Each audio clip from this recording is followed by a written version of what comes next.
everybody. Thank you for being here with us today.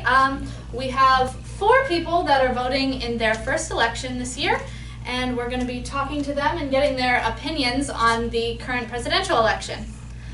The first 20 or so minutes of this will be live streamed to Facebook, and feel free to leave us your comments and questions, and we'll get to them as soon as we can.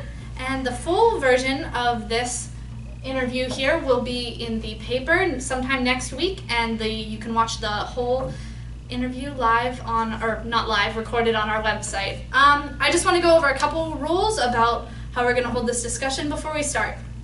Each person here has 2 minutes to answer a question per topic, and they are not allowed to interrupt each other, and they're not allowed to rebut what other people have said, and they are allowed to pass on their topics if they don't want to talk about them. So I'm going to ask the first question. I'll be the voice that's kind of off the screen over here. So, all right. All right, guys, could you introduce yourselves? So we're going to start with Raleigh. Name, age, college, major, and registered party. My name is Raleigh Schofield. I am 19 years old. I will be going to Kent State University for fashion merchandising, and I am a Democrat. Michael? My name is Michael Wisner. I'm 19 years old. I'm a registered Republican, and I go to Princeton University, where I major in public international affairs. My name is Jordan Hart. I attend Edinburgh University for public relations and political science. I'm a registered Democrat, and I'm 20 years old. My name is Gage McNish. I go to Grove City College. I'm 19. I'm majoring in pre-dental and Spanish. And I'm a Republican. All right, guys, the first question is about college tuition. How can we get tuition back to a manageable level? Jordan, why don't you start? We all know that college tuition is a rising fee. It's ever increasing. And a lot of the rhetoric you heard from Bernie Sanders was that we needed to make it free. I don't necessarily agree with that. You'll never make college free. However, there's a lot of fees that come along with college, and we have to hold institutions accountable to knock down those fees, to get rid of those fees. We need to invest in looking to make community college free to the extent where people who need it can get it. We have to invest in education because everything that we do runs through education. If people are more educated, they're going to get better jobs. The more people that have better jobs, the better our economy will grow. So we have to invest in cutting costs at larger institutions and finding a way to make community college and things like that either more affordable or even free if we could. All right, Gage. I agree with a lot what Jordan says there. The rising costs of tuition are skyrocketing and way out of control. Now, I agree, Bernie Sanders never was going to get, the whole idea of the free of college is kind of impossible and overreaching, but we definitely need to start cutting costs. I know the biggest thing that they do at Grove City College, which keeps tuition very low there, is that they never go into debt when they start projects. They make sure that they raise all of the money for their projects before they start so that they never go into debt, which is something that a lot of colleges should look at and see if that's a plausible idea for them, because that right there is one of the things that keeps our tuition under 20 grand a year. So. Raleigh. I definitely agree with what they've both said. College tuition is almost unaffordable for most people. I know I have only gone to school for 1 semester so far, and I am so in debt I can't even handle it. And I think a lot of what we need to do is get more of the public involved, more like businesses, companies, putting more money into our education. Because, we are the future and we need to be educated so we can continue to start new businesses and support other companies. And I think that, more scholarships for people who aren't, top of the class or, don't really have very unique qualities. People like me who, I'm just like a middle class, normal person, and there's not a lot of opportunities for me. And I think students need to get more involved with things like work study and, investing in their future. Michael. First of all, I think a distinction needs to be made between public and private universities. All of the plans for free public tuition come from public universities. And the real thing that I think that's driving the rising cost of tuition is the problems in state government and national government. the problems that the legislature and the governor are having with funding education, whether it's at the state schools, whether it's at the public universities, whether it's even at the high school district level. Governor Wolf and the Republican legislature both have absolutely dropped the ball on funding education in Pennsylvania, for example. And when high schools can't even afford to keep athletic programs, art programs, music programs, when public universities have to cut majors because the state funding isn't coming through, the only other place they have to get their money is to go to the public, to the people paying for that education. It's a vicious cycle. So the way to start reducing public education tuition raises is to fix the problems in state government. No, I don't have a solution for that any more than anyone else in Harrisburg does. But the solution starts with electing better legislatures, a better governor, and getting better people into positions of power. I think on the private side of things, private universities in America, especially the higher ranking private universities, Georgetown, Notre Dame, USC, do an absolutely outstanding job with financial aid. You might see a sticker price, $60,000 a year to go to college, but in reality, for an ordinary person, such as an average citizen of Venango County, if they were admitted into one of those schools, they would pay $10,000 a year or less. So a lot of what we see with private universities is sticker shock over the price, rather than a real problem. In some lower level private universities, that is a big issue, but I think that by and large, this is a problem with public universities. All right, guys, let's look at the minimum wage. Should it be raised, and by how much? Gage, we're gonna start with you. I do believe that we should raise minimum wage a slight amount, but we definitely do not need to jump to the levels that some people are asking for. Minimum wage jobs are for minimum skilled people. They are designed by design for students who are trying to just earn an extra buck, and for adults who are trying to get a second job or just a supplementary job. They are not designed, they're never made for someone to try and raise a family on. And minimum skills is minimum pay. And if you raise minimum wage, the only person that gets hurt is the middle class. The rich are already rich, and they're going to be fine if you raise the minimum wage because they can afford it. The poor will make more, the people who are making that minimum wage will make more money. But the minimum wage, if they raise the minimum wage to $12 an hour, say, as a for instance, someone who's already making $12 an hour isn't going to get any pay increase, per se. I don't know how the company would handle it, but they don't have to get a pay increase. So you've taken someone who's making a decent wage and have completely shut them out and made them back to the lowest level. So it's just, I don't believe that you can raise the minimum wage that much. Jordan. I'm gonna have to say that I slightly agree with Gage here. A lot of people you hear, the number you're hearing a lot is $15 an hour. I personally think that that's absurd. My number where I've had my head set is $10.10. It's a less than 50% increase from the current minimum wage, but it is an increase. It will make a difference because things cost more now. Gas prices are rising, housing is rising, and people need jobs and people need to make more money. However, I don't think that the problem only lies in minimum wage. I think there's a lot of people who need a raise. Your teachers, your public service, any people like that. There are a lot of people that need raises, and I think that it does start with the minimum wage. I think once we raise the minimum wage to either your $10.10 or maybe close to $12 or whatever is decided upon, I think everyone needs a raise right now. And I'm not 100% certain how we get there because there is a lack of money. Our economy's struggling, but people need a raise, and I think $10.10 is a good place to start. It's less than a 50% increase, and it's moving in the right direction, in my opinion. Michael? Definitely opposed to the $15 minimum wage. I could potentially see some small raises. Overall, I think it starts with the market, and I believe that the wage market, the labor market, dictates what people in different professions should be paid. I agree with Gage when he says that low-skilled workers get low wages. I think that's completely fair. One of the big problems with raising the minimum wage any significant amount is the threat from automation. in the larger corporations in America. You see it happening right now with Wendy's. They're developing technology to take the place of workers in states that have raised the minimum wage to $15 an hour and in municipalities. So there has to be a lot of care taken to ensure that raising the minimum wage does not create unemployment. In terms of a place like Franklin, Pennsylvania, I think that for small businesses, a nationwide minimum wage raise would be disastrous.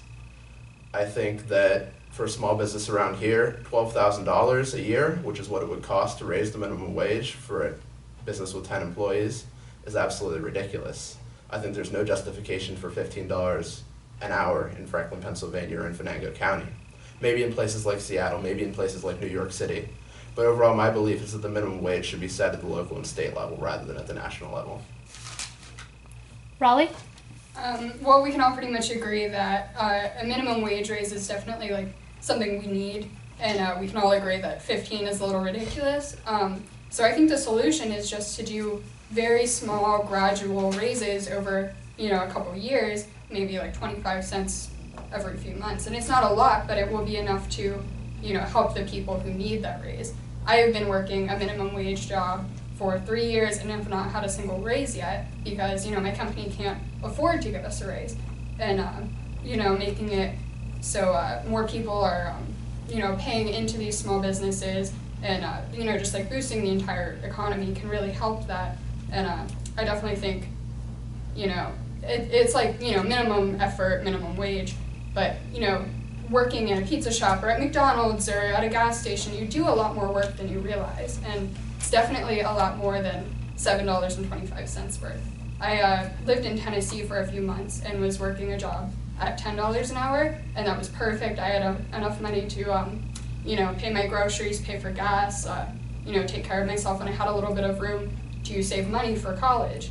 And, working $7.25 as a 19-year-old girl, trying to save for college is really hard. I think we need a little bit of a boost there. All right, guys. We are running a little ahead of schedule, so we're gonna see if we can add one more in for the live broadcast. I'll go with an easy one: climate change. Is this a real threat? And if so, how can we make the environment safer? Raleigh, we're gonna start with you. Okay, I have a lot to say about this. Climate change is definitely a big concern. A lot of people really don't believe that it's a real thing, but global warming is happening. You can't deny it. I mean, the science is there. One thing, I'm very, very passionate about saving the bees. There's a lot of, we depend on them a lot, and with climate change happening, they are coming out of hibernation sooner and aren't able to pollinate as much because there aren't the plants there. So you see it in like little things like that, like, the decline in the bee population, problems with the white-nosed bats, and it's causing a lot of stress to our environment. So I definitely do think it's a real threat. Let's go with Michael. I agree with Raleigh. The science definitely is there. I know it's a hard thing to hear, especially for people from Appalachia, but I've taken entire classes on this at college. I've done a lot of research on my own. I tell you the science is there. The issue with global warming, with climate change issues, is figuring out how to balance controlling this issue with keeping the economies of places like Western Pennsylvania moving, and without causing people jobs or costing people too much money. So I'm in fundamental disagreement with the way the current administration has handled this issue. I think that disastrous cap and trade policies like President Obama has been pushing for are the wrong way to go. I am absolutely appalled at when Hillary Clinton says things like, I'm going to put a whole lot of coal miners in West Virginia out of business. I think that's absolutely ridiculous coming from a presidential candidate. I think the real solution is to work toward market-based reform in this area, to work toward cleaner energy, but to do so gradually, and to try to develop a solution that takes into account ordinary people as well as the needs of the nation as a whole. Jordan. I don't truthfully have an extremely strong opinion on this subject. However, as Raleigh and Michael have both said, the science is there. It's obviously something that's happening. It's something that we have to worry about because this is the only planet that we have, and we have to maintain it.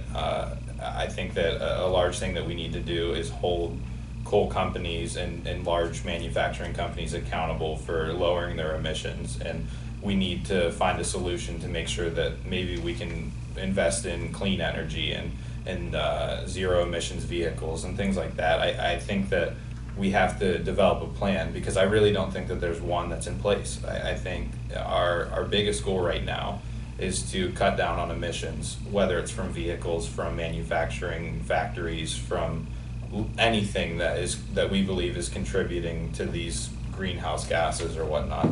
But I think it's up to all of us to maybe cut back on how much we're driving our cars, or how much we're driving our diesel vehicles that blow black smoke in the air or stuff like that, because we see it every day and we just kind of let it go.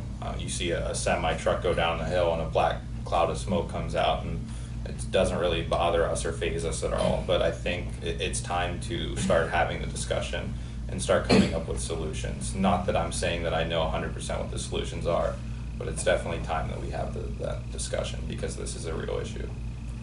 I agree with everyone here that the science is there. In high school, I would have said it was a sham, but after going to college and being a science major and like just listening to my professors talk about it, the science is there, and we have to do something. I personally believe that the world itself is a system, and it will regulate itself to a point, but we need to focus on cleaner energy, zero emissions. Things that like Elon Musk is doing are incredible with Tesla, and I think that that's the future and what needs to be the future. Making those electric, fully zero emission electric cars affordable and like usable, and they're just for the entirety of the population. Because without the support structure that like Elon Musk is trying to build with the superchargers for Tesla, without that, electric cars will never succeed. But if we continue to put money and time and research into these outlets, wind energy, solar energy, all of those types of energy, the clean energy is the future. But I agree with, like Michael says, we can't just cut out the natural resources, because in a small town like Franklin Oil City, that is a huge economic factor. I know tons of people that friends of the family who have been affected by layoffs at the Joy and just general decline in that industry. And I know so many people who've succeeded and thrived because they're welders with the oil industry, or they have land that the oil companies want. So it's an important thing to keep around in a small town that depends on it. So like I said, we need to transition out, but it's obviously not a cut and dry. It's definitely not a 10-year plan. We need to start getting out, but it's going to be a long, drawn-out process. And like Jordan says, we need to find some sort of plan, because I know from learning in class, we learned about all sorts of protocols and global summits that have been drawn, but in the end, we tend to be the one that goes and supports all of these summits, except for maybe the exclusion of maybe one or two. But large powerhouses like Brazil and the industry refuse to. Sometimes China refused to cut their emissions. And Ukraine, one province in Ukraine puts out more pollution than the entirety of the United States in 1 year, we learned in class. So getting the entire globe behind it is going to be the real issue. All right, that's all for our live broadcast today, but you can check back in the paper next week to see the rest of the interview. Thank you so much.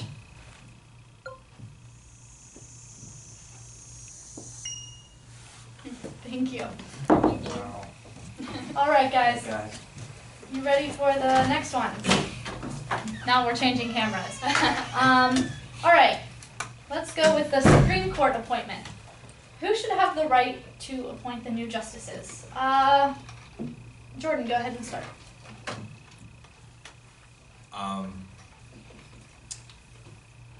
As the Constitution states, the sitting president is the one who gets to select the next who gets to appoint the next judge.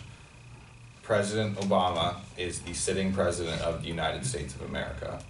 He has selected Merrick Garland as his appointee, and he absolutely 100% deserves a hearing from Congress. It's the process. It's what the process has always been. And because we have a divided system currently, a divided Congress, we're going to sit around and pretend like this isn't something that we need to do. He has been selected. He has been chosen by the President of the United States as per the process. And now we are letting Congress, whether it's the Republican or the Democratic Party, hold this process hostage. They have to go through the process. We can't sit here and play games with what we have always done. There's absolutely no reason that President Obama could not select the next Supreme Court justice. He's the sitting president. It's the process. And for anyone to tell me anything different, I think is absolutely absurd. I don't know how to elaborate more other than this is the process. There's no ifs, ands, or buts about it. It's just how it has always been done, and I don't know why we're letting Congress take this process hostage. Michael. While the sitting president does have the power to choose Supreme Court nominees, it is the power of the Senate of the United States to advise and consent the president in that regard. And it is up to the Senate Majority Leader to decide what issues come to the floor. In the Senate's capacity to advise and consent, it has a right to say yes, it has a right to say no, it has a right to not give an opinion at all. And in this case, it's choosing option number 3. Just because option number 3 hasn't been done before doesn't mean the Senate has no right to do it. It's been done informally in the past. Through most of the United States' history, the president would go and he would meet with the Senate Majority Leader, and they would sit down together and they would talk about potential picks for the Supreme Court. And the Majority Leader would say, no, I'm never going to bring that to the floor. And then the president would say, okay, I'm going to appoint someone else. I'm going to appoint a more moderate justice that might make it to the floor.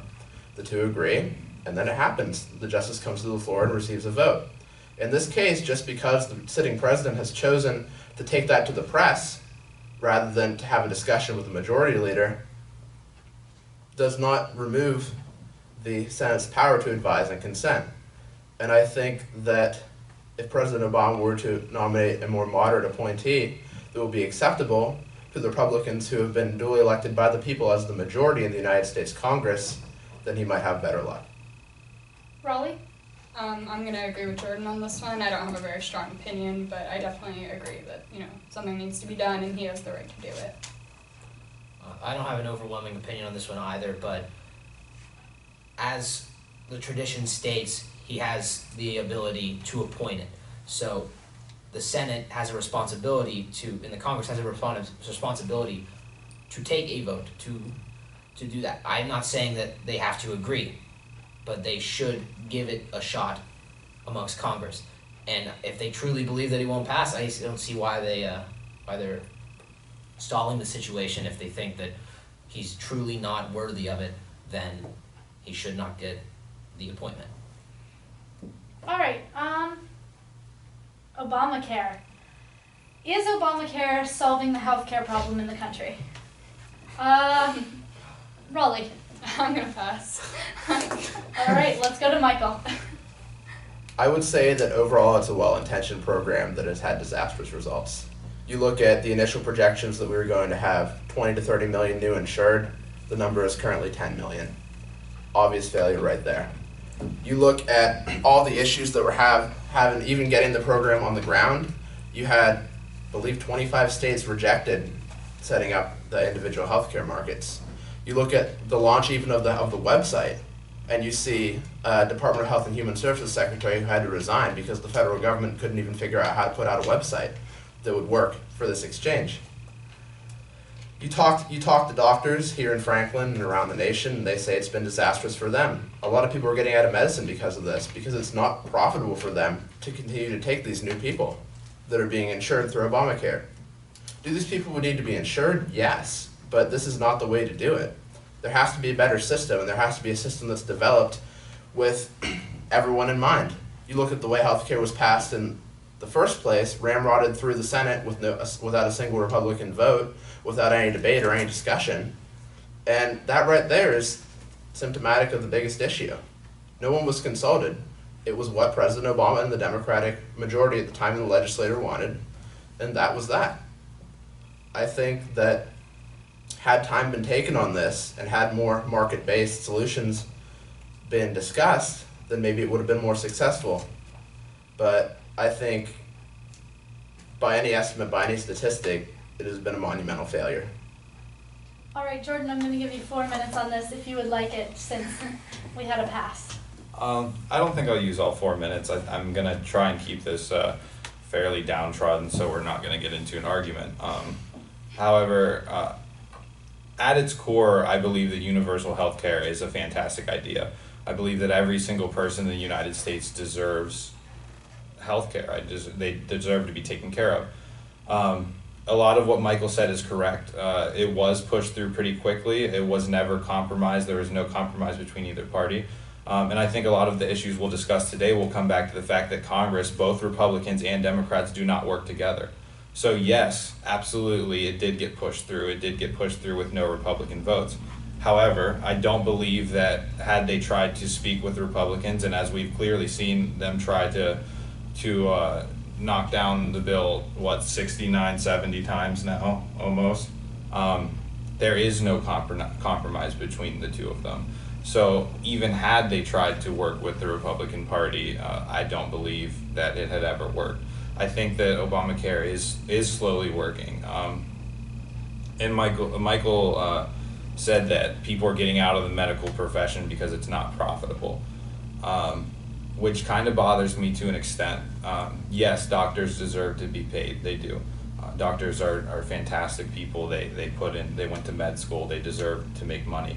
However, and I don't know that he meant it this way, but for me to hear the word profitable with medicine bothers me, because medicine is to help people and to make people better and to make people healthy and to keep them living and to keep them prospering throughout everything. So I hate when people want to discuss the profitability of medicine. So I think that Obamacare is a good system. It does have its flaws, and I think like Michael said, had both parties sat down and discussed this, it could have turned out better than it has. I think it still can turn out the way we wanted it to, as long as we find a way to compromise and speak with each other. But as Congress sits right now, nothing will ever be done about this until they find a way to compromise and work together and point out the issues that they both have, and then come up with a system that they both believe can work. But which sadly I don't see happening anytime soon because of the absolute separation that we have in Congress. Gage? I've had this very discussion with Jordan before, and the one thing we agree on is that there has been no compromise between the two groups. The Democrats ramrodded it through, as Michael said, but the Republicans, instead of trying to sit down and remove as much of the bill as they possibly could that they did not like, they opposed it holistically, and just that complete divide allowed a bill that required so much change to it to just get through as it is. And I agree that universal healthcare sounds great and ideal, but so does socialism, and neither seem to work yet. So until we take the time to sit down and ratify it and change it, we let an unfinished, unpolished bill into the system, and I think it did damage. And as hopefully a future medical professional, I hate seeing the system the way it is, because it's, like Jordan said, profitability is not everything, but it's a large portion of it. Especially with the biggest thing that Obamacare does is the rising overhead fees and malpractice insurance. The insurance is going through the roof, sky high, and it's just no longer in it to have a private practice, which leads to more group-based practices, and then group-based practices are much less likely to compromise profit for helping out your community. Group-based ideas are solely profit-driven and all about efficiency. You see it in hospitals nowadays. For-profit hospitals are a thing, and that's what you can see. They cut corners to make profit, and that's a private practice, when you own it yourself, which is very hard to do nowadays, is where you can truly help your community and compromise and take a little less pay to help someone who needs it. But in group-based practices, which this type of healthcare is driving towards, is very, very, very difficult for the average person who can't afford it. Beth, could I add 2 quick points, not in rebuttal? just to put them out there. Sure. Why not? I just wanted to say that Speaker Ryan has published an alternative to the current system that I urge everyone to read up on and to at least look into and see that if there are some ways the system could be adjusted, some new ideas to put forward. I think it's a good starting point. The other thing I'd like to say is that there are negatives to this, and that while everyone does need to be covered, for this to happen, everyone else's rates must rise. I know my families have more than doubled, and I do think that's another very real issue that needs to be looked at in terms of universal health care and its potential expansion in the future. Just to make things fair, I'm going to give everybody one of those. You can add a back, not a rebuttal, but a back comment if you would like at one point. Michael, you've used yours. All right. You all just graduated high school a year ago. Common Core. Is this a good thing for schools? Gage. No, it's not a good thing. I haven't met anyone on either side who said it's a good thing. So it screws over teachers and students by making.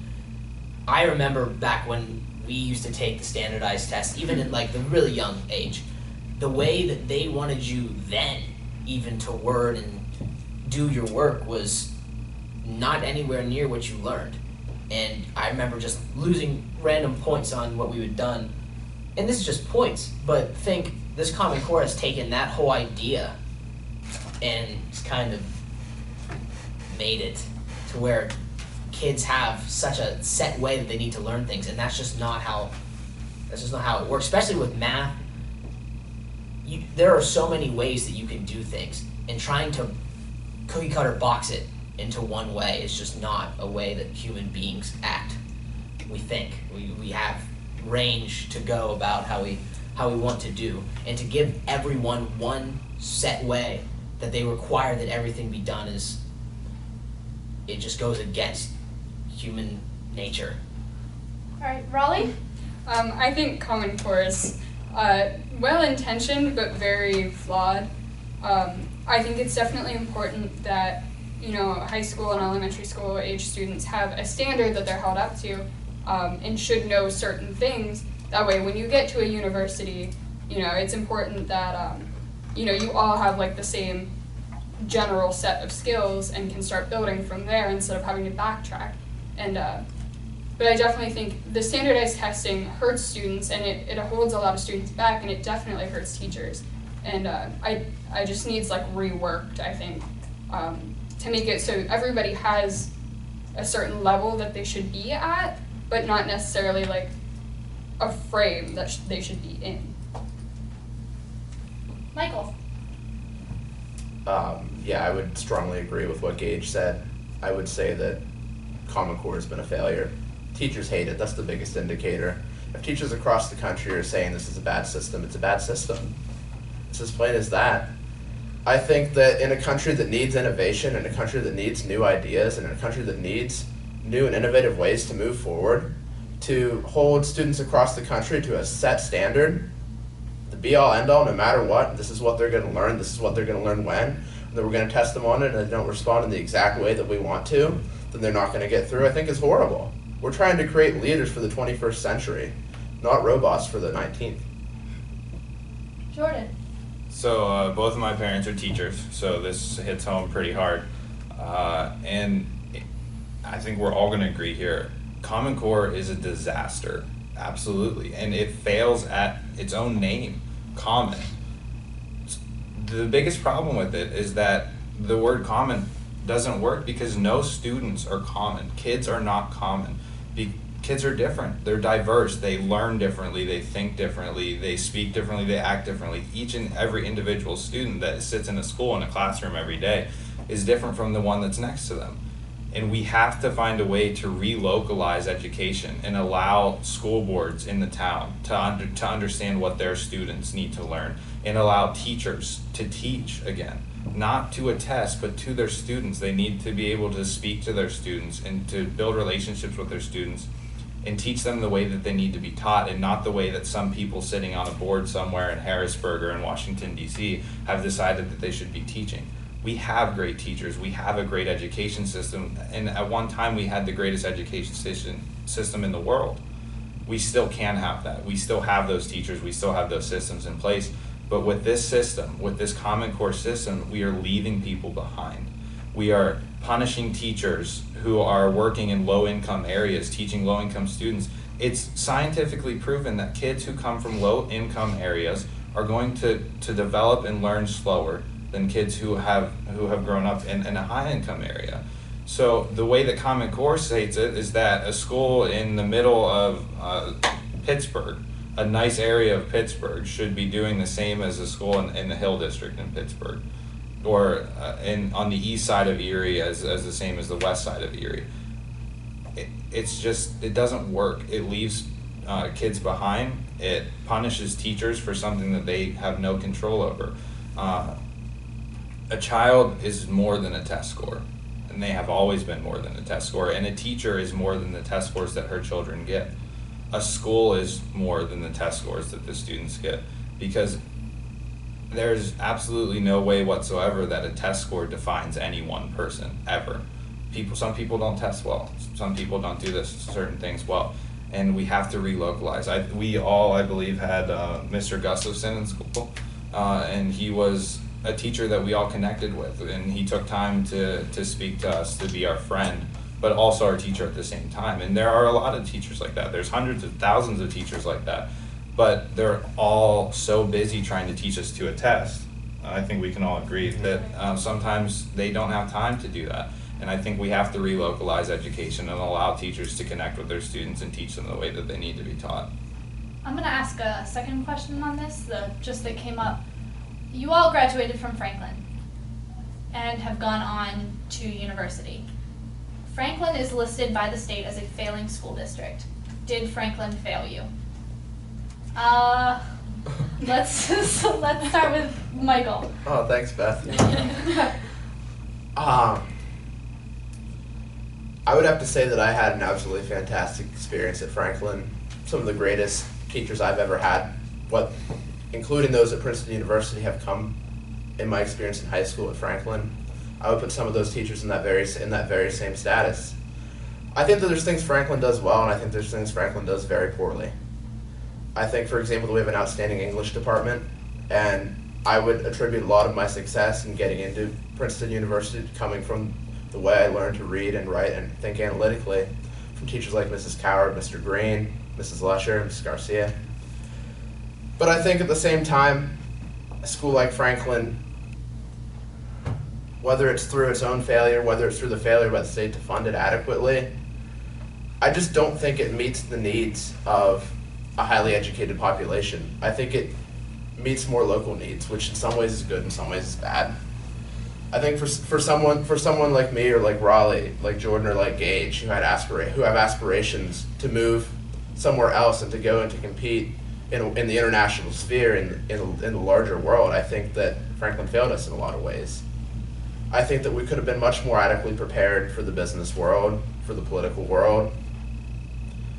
And I don't really know how you fix that, other than to just invest more in education, to invest more in improving schools like Franklin. I think that the teachers there are doing the best they can with what they have, but I think they need help. It just confounds me that Harrisburg can hold up the funding for schools like Franklin for so long, so to the point where they might have to cut things like music and athletics. It's appalling, and I just don't understand it. I think that in order to improve schools like Franklin, we need to invest in education. Raleigh. I think Franklin, it's very much a product of its environment. It's, we have, great sports teams, we have a great English department, but in some areas it really does fail. I went to school for art, so, showing up to my art history class not knowing a single thing was really difficult. Everyone was so much, further ahead of me, and I felt like they really let me down in that area. But showing up to my composition class and being one of the best writers in the class was, I got a lot of support from the teachers at Franklin, and they helped me become, a good writer and, know my English skills and all that. But, it's hard being in the area that we are. There's not much of a focus on culture and the arts and music, so it's a very, that education we get there is very focused.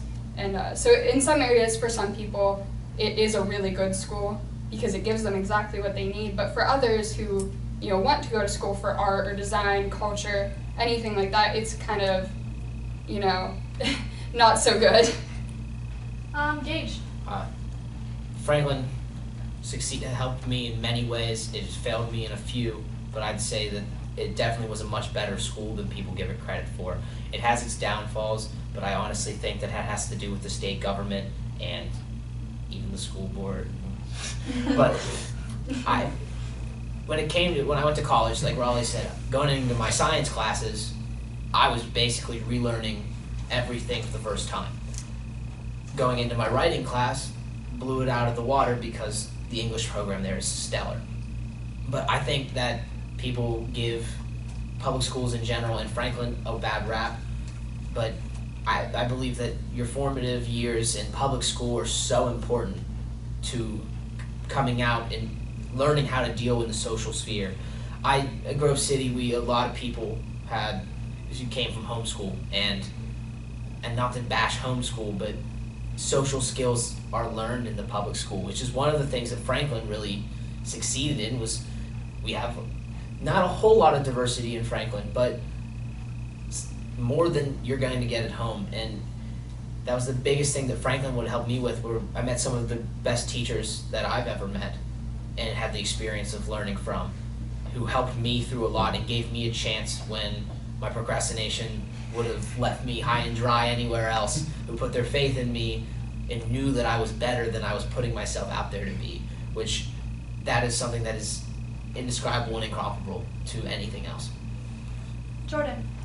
I agree with most of what everyone said, is that in no way whatsoever did Franklin fail me.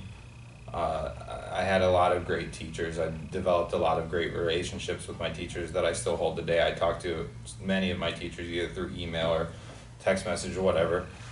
And it didn't fail me. It was a great school. I went to Sandy Creek Elementary. Every day I drive past it, I remember memories I had there. I was a kid. I didn't like school, but at the end of the day, I will always be grateful for Franklin. We had great teachers. I think we can all agree with that. And we had great friendships. We built great friendships. And whether you were close friends with people, you could still walk past them today and wave and say hi and have a conversation. I think a lot of our teachers did a great job at helping us develop those relationships where they would tell us that, hey, go talk to this person. And it was kind of the small-knit community that I really enjoyed. I worry about the school district. I believe that they lack a long-term plan to see these schools close, whether it needed to happen or not. I don't think happened in the correct format. I don't think happened in the correct order. I don't believe that there's a long-term plan, truthfully. I hope that they can find one, because I believe in Franklin Area School District. I believe in the teachers that they have. I believe in the people in Franklin. Watching Joy close is painful. Watching what's happened to Franklin is painful, but I think our school district, our teachers, our core of people that we have there is something that really holds us all together at the end of the day.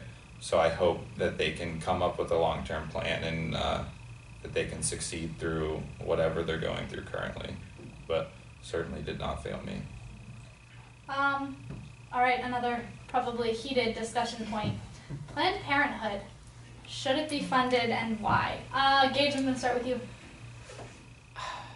You can't pass. I'm not going to pass it. When I have an opinion, I don't want to start. But I had this discussion with Jordan before, and biggest thing is that I believe that abortion should never be used as any means of birth control. It should be used in instances of rape and like the ancestral rape, things like that, because you should never put a woman through that. And I mean, as much as you can't tell a woman what to do with her body, I strongly disagree with people using abortion as a way to get out of a mistake that they made. If it's for medical reasons, I understand, I support that. Medical reasons, the rape, things like that, where, for say, if there's a very low chance of the baby surviving or an even lower chance of the mother surviving. In those instances, it's okay, but I do not believe that it should ever be used as a means for birth control. Jordan? I'm gonna kind of levy off what Gage said and then go a little further. So, as far as abortion goes, rape, incest, or if the baby or the mother's health are in danger, absolutely 100%. I truthfully, personally don't ever believe it should be used as a form of contraception or to get out of a mistake like Gage said. However, with that being said, Planned Parenthood is not an abortion clinic. It's not. It helps women get access to contraceptives. It helps them get the medical attention they need. It helps them with planned pregnancies. Planned Parenthood is a great organization. They do a lot of good things for women, and women are some of the most important and influential people in our communities. So for someone to attack an organization that helps women as much as it does breaks my heart.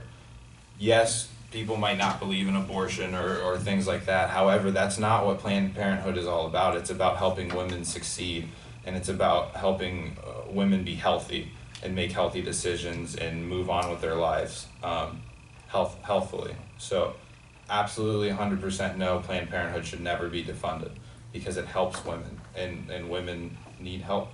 Men need help, but specifically. So. Michael? In the news just this morning, I read that the people who had made the undercover videos on Planned Parenthood had all charges dropped against them. And to me that was very interesting because I had heard the stories in the news about how the videos were doctored, edited in specific ways, and I believed them, and I had thought maybe Planned Parenthood isn't that bad. But hearing that this morning and realizing that meant that there was a lot of truth to what those videos said, and if you're unfamiliar, these two men went undercover inside Planned Parenthood and filmed a lot of members of the leadership of Planned Parenthood and some of the people who perform abortions saying absolutely horrible things about harvesting organs and, without getting into further detail, absolutely unacceptable things. And that really made me think, for a lot of the same reasons Gage said, I'm personally opposed to abortion, and with a lot of the same exceptions. And I think that Planned Parenthood does do a lot of good for women, but I think the sector of Planned Parenthood that does these things and the people who've said these types of things need to be punished. And I think that those parts of Planned Parenthood should not receive federal funding. I think no federal funding should go to the parts of Planned Parenthood that perform abortion or to the use of the leadership of Planned Parenthood. I think those people should be investigated. I think they should be tried. I think we should see whether they're really guilty or whether they're really innocent. They should be given a fair trial. But I would say that my overall opinion on the fact is that federal funds should be used for only those parts of Planned Parenthood that are not related to abortion.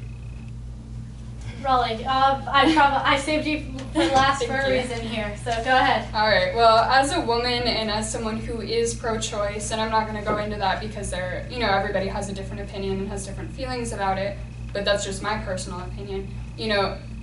Planned Parenthood does do so much that is completely unrelated to abortions.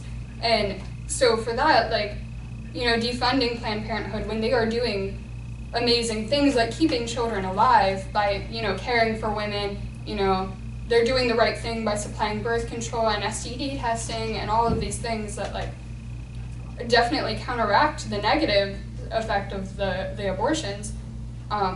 It's just not fair to defund them for something, that's just one tiny piece of the overall whole.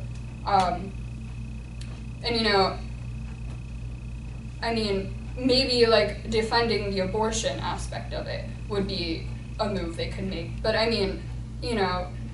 it's not like abortions are cheap. It's not like they're easy. It's not like people just are walking through the park on a Sunday and say, hey, I'm gonna get an abortion. It's a lot that goes into it. It's a lot of fear, it's a lot of mental stress, it's a lot of money, and it's a lot of time. And handling it like it's just something that people do for fun is a little irresponsible. Most instances where people are getting abortions they're life-threatening, they're scary, they're dangerous. Young women who are unable to raise children and don't feel safe or maybe aren't safe, they are in physical danger of carrying a baby to term, and taking away their ability to get an abortion and to save potentially their lives, the child's life, and what if the woman has other kids? Like, there's a lot that goes into it that we need to take into consideration before, defunding something that does a lot of good things. All right, guys. Unemployment. How do we get Americans back into the workforce? Michael. Wow, that's a loaded question, Beth. I would say that my solution would be market-based reforms. I think that whether it is with the budget, in the field of education, in the field of Social Security, in the field of entitlements, you see the government has failed the American people. You see waste, you see mismanagement, you see soaring deficits out of control. You see a workforce and you see a business community that is just shackled with the weight of ridiculous regulation, ridiculous taxation. And those are the people that create jobs, the small businessmen in America. And in many cases, the big businessmen in America. They're very easy to demonize, but most of the employment in the country comes from them. And the idea that has been pushed around by some in the Democratic Party that we should tax the largest bracket at over 50% of their income, I think is ludicrous. How can you take more than 50% of anybody's money that they've earned, that they've worked hard to achieve, no matter how rich they are?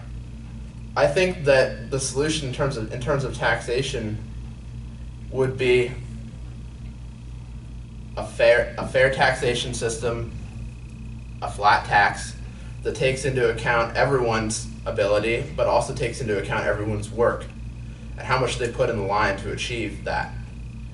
So yeah, my belief is that businesses in America is what drives employment, and my belief is that government in America, more often than not, is the problem when it comes to creating jobs.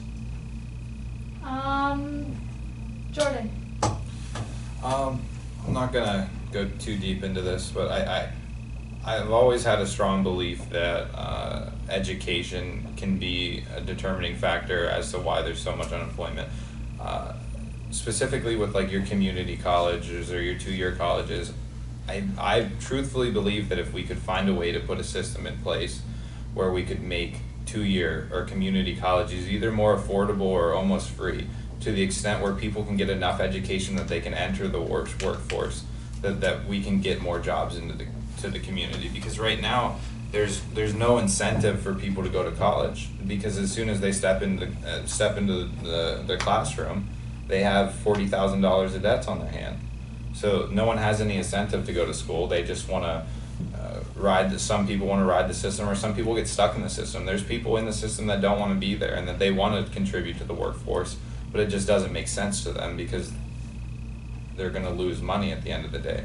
I think if we make education more affordable and if we invest in people, I think we can eventually work towards lowering unemployment even more than it already has been. I mean, it's slowly starting to decline currently.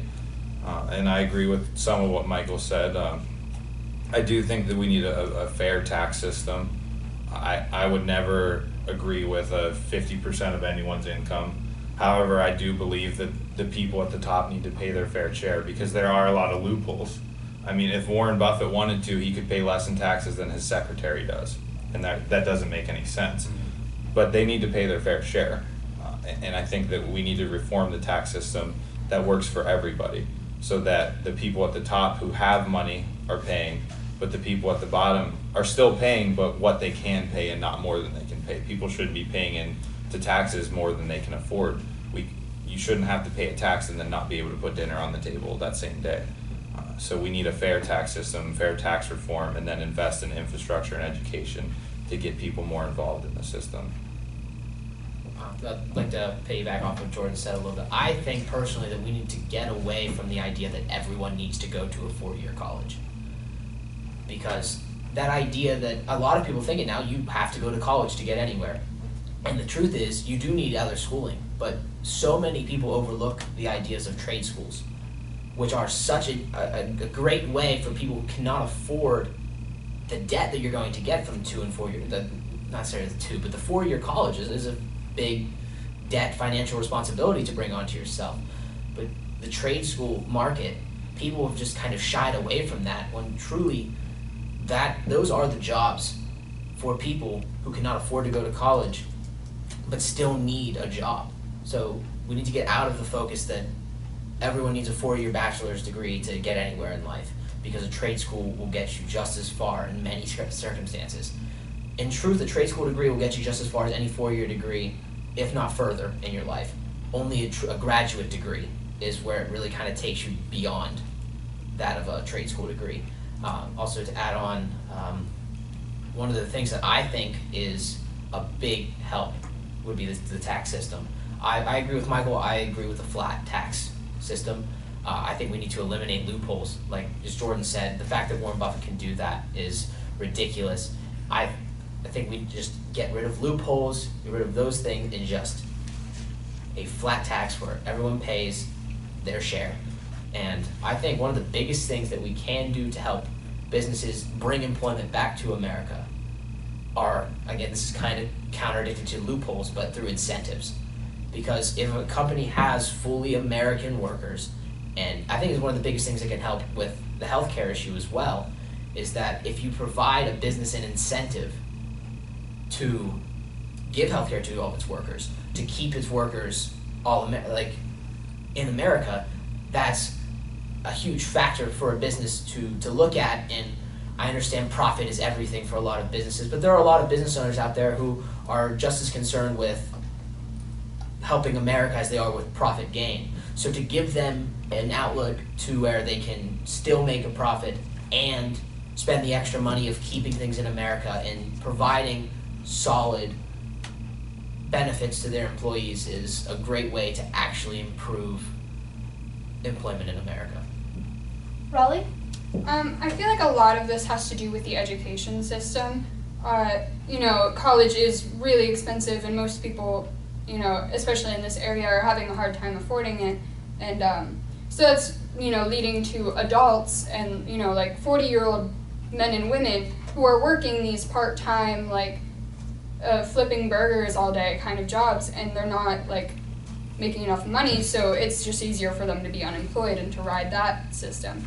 And so I feel like lowering the price of a college tuition, or like Gage said, finding college alternatives like a trade school, 2-year school, public school, like apprenticeships, like all sorts of things, like finding a really good mentor or tutor to get at least some kind of education can definitely make a huge change in that and get people out of these lower end jobs meant for teenagers and college students and get them into an actual career.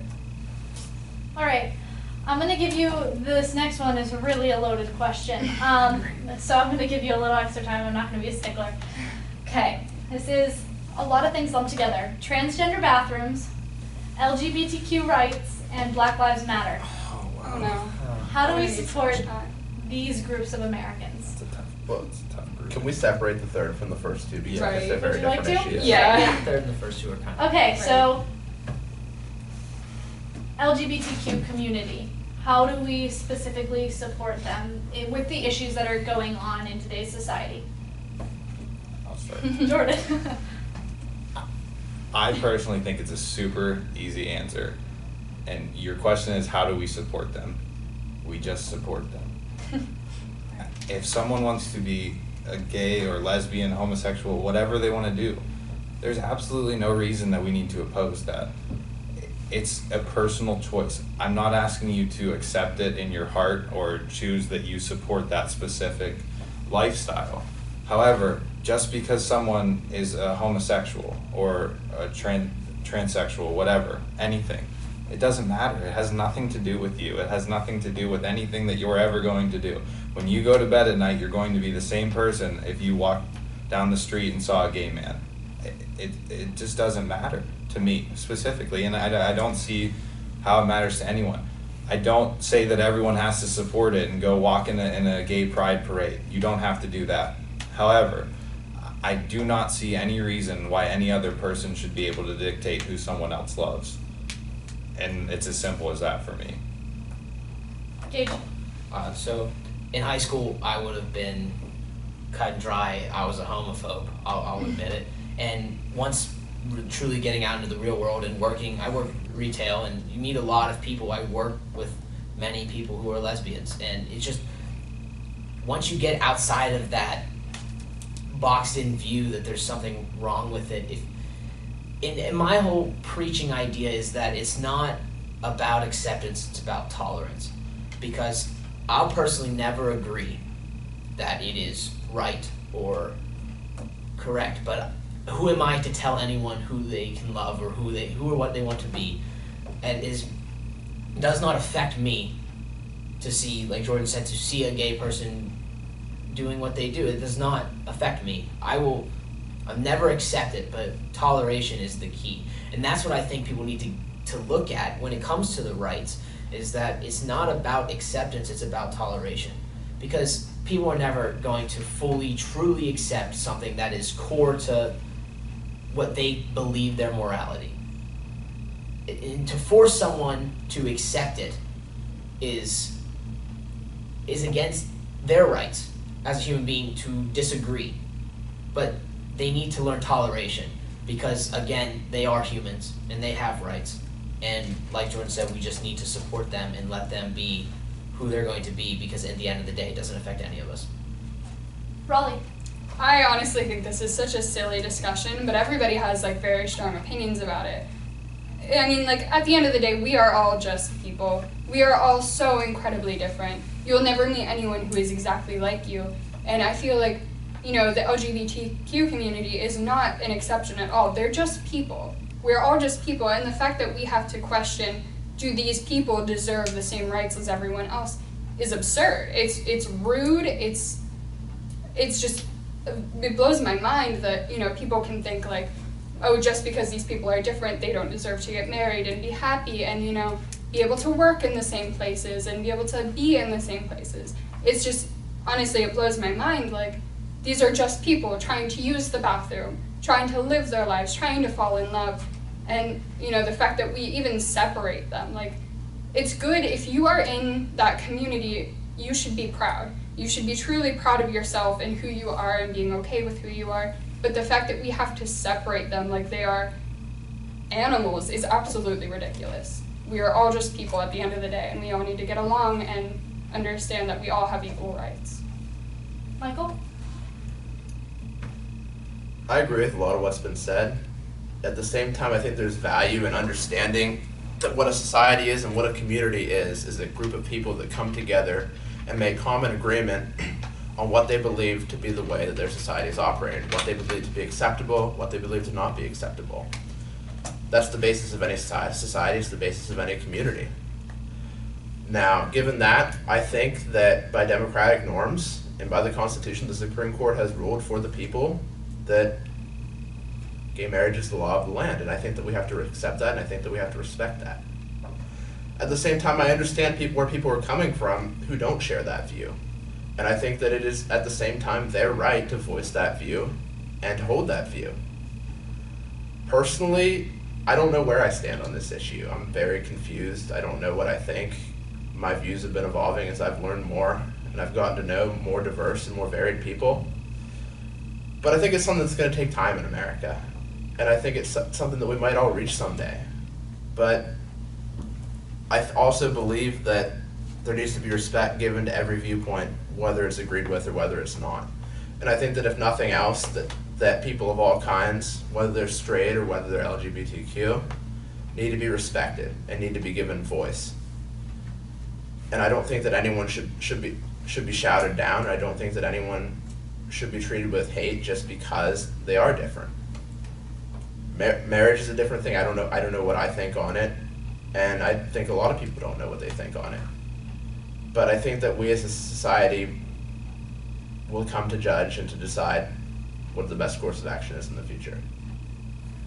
All right, so the Black Lives Matter movement. I want to steer clear of talking about the gun control aspect of it because we'll get there later.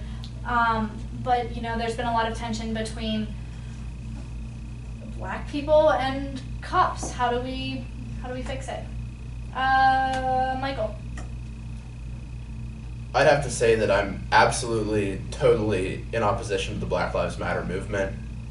I think that they do things in the complete wrong way, the complete wrong manner. I think they have no respect for society, if they have no respect for the community, I think they have no respect for the very people they claim to be representing. I just don't understand how anybody can go out in public and act like that and expect that other people will listen to what they have to say. I mean, perhaps they do have good points. Perhaps they do have good things to say. In many cases, they do. But I am completely in opposition to the way that they present their case, and I feel no reason to listen to people that, for lack of a better word, are terrorists. Jordan. Alright, I'm gonna go pretty much the absolute opposite direction of that. I think our big issue here is you have people who look at the Black Lives Matter movement like that. Right. Hold on. The same way, and people do the same thing with police though. So you look at the few police officers who have done things like killed Philando Castro and Alton Sterling, those few cops who have committed these injustices. And you have people that look at the Black Lives Matter the same way. You have people who see these people who are rioting, and that's the only thing they associate the Black Lives Matter movement with, and then not the people who were standing in Dallas peacefully protesting, or the people who assemble peaceful protests all over the place in squares, like public squares with the city's permission to do this. They're peacefully assembling. But because we see on TV that this one group had a giant riot and we flipped a cop car, we're gonna automatically off-put the whole entire movement. Just like we see a few cops who have acted completely out of line and shot unarmed people, we're gonna completely go against cops. That's the issue with this, is that people are going so far to the extreme. It is absolutely appalling and disgusting to me what happened in Dallas. The fact that someone attacked police officers who were protecting the people who were protesting against them, technically, against the idea of police officers, and then someone went and attacked them. That person that attacked those police officers was not a member of the Black Lives Matter movement. He was a terrorist. He was a terrorist who went and shot 10 cops. Absolutely. However, the Black Lives Matter movement is a legitimate movement because right now there is tension with the African American community, with police officers, with everyone, because we still haven't 300 years later moved past this racism in America. It still exists. It absolutely still exists. And if they want to stand up and say that it exists and they want to fight to stop it, then let them. However, I urge everyone not to pay attention to the groups who are rioting, who are destroying things, who are yelling and screaming and saying that cops are horrible and that white people are horrible, because that is not the Black Lives Matter movement. That is a few people who have gone out on their own and done something horrible, just as the police officers who have gone out and done something on their own terribly. You have to look at both groups for what they truly are to understand this, and that is, I think, the biggest issue right now, is that no one is understanding what these groups really are, and they're just looking at the outliers. So I think if we can get people to understand that there is a legitimate, calm, precise movement going on, and that there are great police officers, 99% of police officers are gonna stop on the streets and have a conversation with you. They're great people, they're normal people, they go home to their families every night. They leave their families every morning and fight for us. I will never in my life say that there's anything wrong with the police officer. But there are outliers, and it's the same way with the Black Lives Matter movement, and we have to get everyone to understand, to not look at the outliers and what media is showing, and understand what these movements really are. I completely agree with that, and I'd like to clarify that my view was on the extremist aspect of the organization. Gage? I think the same viewpoint there is that in its roots, the Black Lives Matter movement is great. It's all about equality and getting racism to end and rights. But like George said, the extremists are what give it the bad rap. And I think it's the same way with the cops, the extreme cops, the ones that aren't like 99.9% of other cops are the ones that give all cops a bad rap.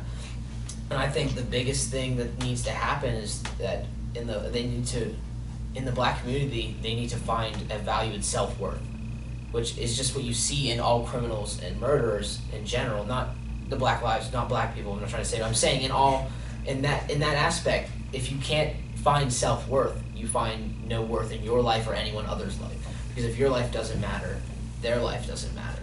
So what we need to do is a big thing, education. Again, especially in the inner city areas, if they can find a way to, at the root, start teaching people the morality and the worth that they are, they will see themselves in the worth that they are. Raleigh? Okay. I could not agree more with Jordan. He's absolutely right. And I think, we need to look at this a little bit smarter. A lot of people are thinking, oh, this is black versus white, or this is black versus cops, or, whatever. But I mean, at the end of the day, exactly what Jordan said, there are extremists on both sides. And there are, the extreme white people, too, who are saying things like, oh, Black Lives Matter is terrible, all lives matter, whatever, but we need to, understand what the issue is at the heart of it. And unfortunately, it is a race issue. And it shouldn't be, but, it's in our culture. Especially around here, we don't have a very, large percentage of an African-American community. So, a lot of people are growing up with, that type of upbringing.